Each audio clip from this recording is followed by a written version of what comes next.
Nos embarcamos unos 700 años atrás, hacia una sociedad europea feudal, y llegamos a la famosa Edad Media, donde aparecen por primera vez los textos escritos en el siglo XI y XII. Es aquí donde nacen las palabras como método artístico de expresar sentimientos, donde nace la lírica, la prosa y el teatro. En primer lugar, nos encontramos con los primeros textos escritos que forman parte de la lírica tradicional. Esta se caracteriza por ser oral, anónima y más sencilla y condensada que la culta.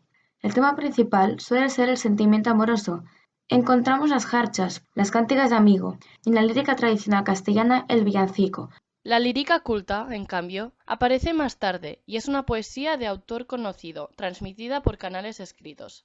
Es una lírica refinada, elaborada y llena de juegos de ingenio. La primera lírica culta fue la provenzal, influyente en la poesía catalana y gallega, y aparecieron sus autores, los trovadores, que daban sus composiciones a los juglares para ser cantadas. La lírica culta alcanza su esplendor en el Renacimiento, con los cancioneros, donde la lírica tradicional se une para formar colecciones de poemas de muchos autores. Como ya se ha comentado anteriormente, durante el siglo XII aparecen unos personajes que serán los encargados de transmitir todos los poemas e historias épicas. Estos son los juglares.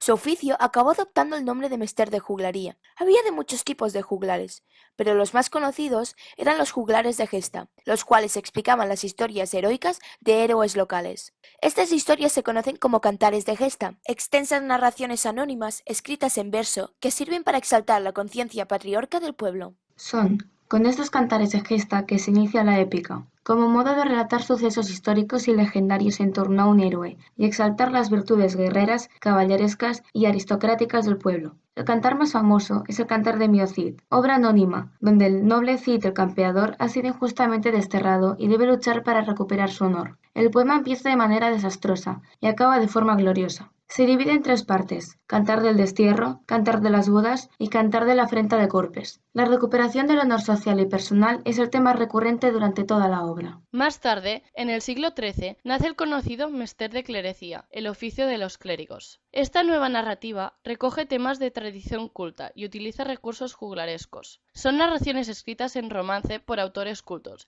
que tienen como objetivo enseñar y moralizar. Fue iniciado por Gonzalo de Berceo, que marcó el estilo de esta escuela con sus narraciones didácticas, escritas en una nueva forma métrica, llamada cuadernavía. Escribió la obra Milagros de Nuestra Señora, de tema religioso y lenguaje relativamente sencillo para el público más iletrado. Don Juan Manuel fue el autor del famoso Conde de Lucanor, en el siglo XIV, obra considerada como la primera prosa narrativa en la lengua castellana. Es un conjunto de cuentos enlazados por dos personajes, el Conde Lucanor y su criado Patronio. Los relatos que aparecen en él tienen una finalidad didáctica, donde podemos extraer una lección moral. La estructura de las narraciones siempre siguen el mismo esquema, y los temas que plantea el autor reflejan las preocupaciones de los aristócratas de la época. Durante este siglo XIV empieza a desarrollarse la narrativa en prosa sobre temas caballerescos. Aparecen las colecciones de apólogos, conjuntos de narraciones con una finalidad didáctica del cual pertenece el Conde Lucanor, y las novelas de caballerías, narraciones anónimas que relatan las cruzadas en forma de novela. La primera obra de este estilo es El Caballero de Cifar, escrita por Ferran Martínez. Finalmente, en este siglo, aparece Juan Ruiz, arcipreste de Hita, con su obra más brillante, El libro de buen amor. Es la primera vez que un libro culto que podría pertenecer en el mester de clerecía podemos encontrar actitudes irónicas y vitalistas, con un lenguaje rico y variado. De Juan Ruiz solo conocemos su nombre y su condición de sacerdote, pero la obra refleja su personalidad, un hombre divertido y vital que cantaba los placeres del mundo, pero también tenía una vida religiosa, una paradoja típica del final de la Edad Media. Juan Ruiz narra, con autobiografía,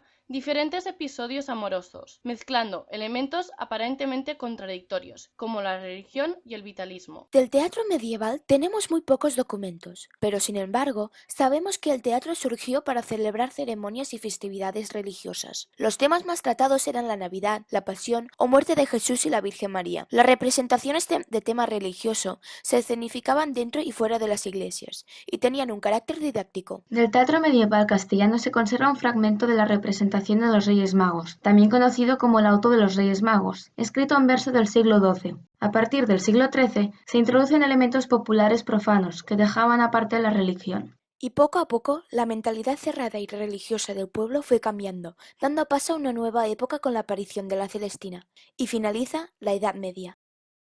Created using Powtoon.